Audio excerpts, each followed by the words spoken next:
السلام علیکم ناظرین، میں ہوں ارسلان راجپوت اور آج کی اس ویڈیو میں ہم بات کریں گے ایک ایسے معاملے پر جو نہ صرف مشرق وسطی بلکہ پوری دنیا کے امن اور سلامتی کو متاثر کر سکتا ہے۔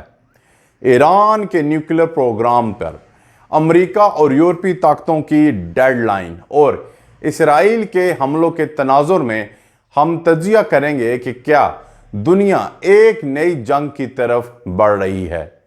ناظرین، ویڈیو شروع کرنے سے پہلے آپ سے درخواست ہے کہ ویڈیو کو لائک اور چینل کو سبسکرائب کیجیے گا۔ ناظرین، سب سے پہلے ہم بات کریں گے حالیہ پیش رفت پر، اور اس پیش رفت میں ڈیڈ لائن کا اعلان کیا گیا ہے جس میں امریکہ، برطانیہ، فرانس اور جرمنی نے ایران کو ایک سخت پیغام دیا ہے۔ اس پیغام کے اندر نیوکلیر ڈیل کے لیے اگست کے اختتام تک ڈیڈ لائن دی گئی ہے۔ امریکی وزیر خارجہ مارکو روبیو نے اپنے برطانوی، فرانسیسی اور جرمن ہم منصبوں سے بات کی اور اس بات پر اتفاق ہوا ہے کہ اگر ایران اس مدت میں کسی ڈیل پر راضی نہ ہوا تو 2015 میں جو پابندیاں اٹھائی گئی تھیں وہ دوبارہ لگائی جائیں گی۔ ناظرین، یہ محض ایک سفارتی اعلان نہیں بلکہ ایک سنگین وارننگ ہے جس کا اثر ایران کی معیشت، سیاست اور مشرق وسطی کی سلامتی پر ہوگا۔ ایران نے فوری رد عمل میں واضح کر دیا ہے کہ اگر امریکہ یورینیم افزودگی بند کرنے پر اصرار کرے گا تو مذاکرات کا سلسلہ ختم ہو جائے گا۔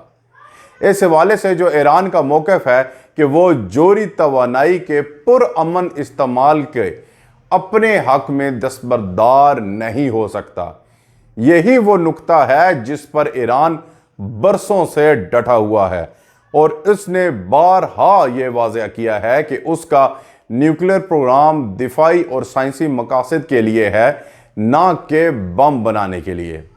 ناظرین، گزشتہ برسوں میں ایران امریکہ کے درمیان متعدد بار مذاکرات ہوئے جن میں یورپی یونین نے ثالث کا کردار ادا کیا، لیکن مذاکرات اکثر اسرائیلی حملوں کے بعد تعطل کا شکار ہو گئے اور یہ حملے ایران کی جوہری تنصیبات پر کیے گئے جن کا مقصد مبینہ طور پر ایران کی صلاحیت کو نقصان پہنچانا تھا۔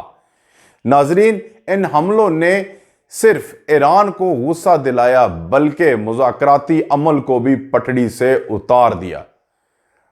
ناظرین، 2015 کی جو ڈیل تھی جسے joint comprehensive plan of action 2015 میں ایران اور 6 عالمی طاقتوں امریکہ، برطانیہ، فرانس، جرمنی اور روس اور چین کے درمیان ایک تاریخی معاہدہ طے پایا جسے JCPOA کہا جاتا ہے۔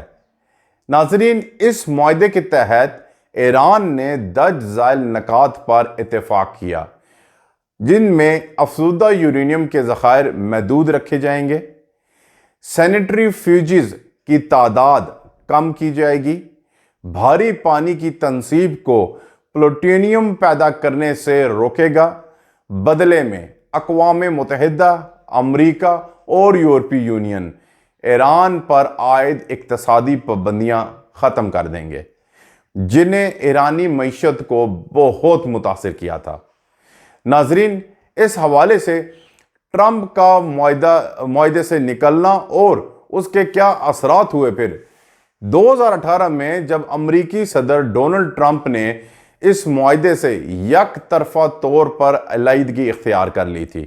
2018 میں اس فیصلے کے نتیجے میں نہ صرف ایران پر دوبارہ پابندیاں لگائی گئیں بلکہ ایران نے بھی ڈیل کی شرائط کو آہستہ آہستہ توڑنا شروع کر دیا۔ یورینیم افزودگی کی حد ختم کر دی گئی، سینیٹری فیوجز کی دوبارہ تنصیب کی گئی، نگرانی کے نظام میں جو رکاوٹ تھی اسے ہٹا دیا گیا۔ یہ اقدامات ایران کی طرف سے ایک واضح پیغام تھے کہ اگر دنیا ایران کو دھوکہ دے گی تو ایران بھی آزاد راستہ اپنائے گا۔ ناظرین، اس حوالے سے جو اسرائیل کا کردار تھا اور اس کے جو خفیہ حملے اور دباؤ تھے، اسرائیل نے اس حوالے سے کئی دفعہ یہ بات واضح کی ہے کہ وہ ایک نیوکلیر ایران کو کبھی قبول نہیں کرے گا۔ اس کے لیے وہ ایران کے سائنسدانوں کو ٹارگٹ کرتا ہے۔ اس کے علاوہ اسرائیل ایران پر سائبر حملوں کے ذریعے نیوکلیر تنصیبات کو نقصان پہنچاتا ہے اور اس کے ساتھ ساتھ سفارتی سطح پر امریکہ اور یورپ کو ایران کے خلاف اکساتا ہے۔ یہ پالیسی ایران میں شدید غصے کا سبب بنی ہے اور دونوں ممالک کے درمیان ایک پراکسی وار کی کیفیت پیدا ہو گئی ہے۔ ناظرین، اس حوالے سے اقوام متحدہ کی جو پابندیاں تھیں ایران پر، ان کے حوالے سے بات کریں گے۔ کیا ایران دوبارہ تنہا ہو جائے گا؟ اگر اگست کے اختتام تک ڈیل نہ ہوئی تو امریکہ، برطانیہ، فرانس اور جرمنی اقوام متحدہ کی سلامتی کونسل میں ایران پر دوبارہ پرانی پابندیاں عائد کر سکتے ہیں۔ ناظرین، یہ پابندیاں تیل کی فروخت پر بھی ہو سکتی ہیں، بین الاقوامی تجارت کی بندش ہو سکتی ہے، مالیاتی اداروں کی پابندیاں اس میں شامل ہیں۔ یہ وہی اقدامات ہیں جنہوں نے 2012 سے 2015 تک ایران کی معیشت کو دیوالیہ پانی کے قریب پہنچا دیا تھا۔ ناظرین، ایران کی جو داخلی صورتحال ہے اس وقت، اس میں عوام سیاست اور مزاحمت پہ چل رہی ہے۔ ایران کی عوام اس وقت شدید معاشی مشکلات کا شکار ہے۔ مہنگائی، بے روزگاری اور کرنسی کی گراوٹ نے عام آدمی کو بے حال کر رکھا ہے۔ اس کے باوجود حکومت مذاکرات میں سختی دکھا رہی ہے۔ اندرونی سطح پر اپوزیشن کو دبا رہے ہیں، لیکن بیرونی سطح پر مغرب سے سخت موقف اپنائے ہوئے ہیں۔